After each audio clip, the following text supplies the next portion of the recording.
प्रेम में यार उधर क्या कर रहा है चलता है नहीं कहाँ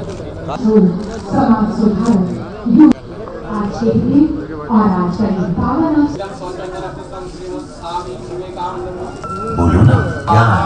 योद्धाओं का संस्कार, व्यापार व वितरण की भावना और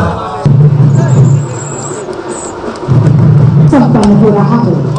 नारियल छोड़कर ईश्वर से स्वामी विवेकानंद अकेले सिर्फ अध्यात्म उन्नति की बात करने वाले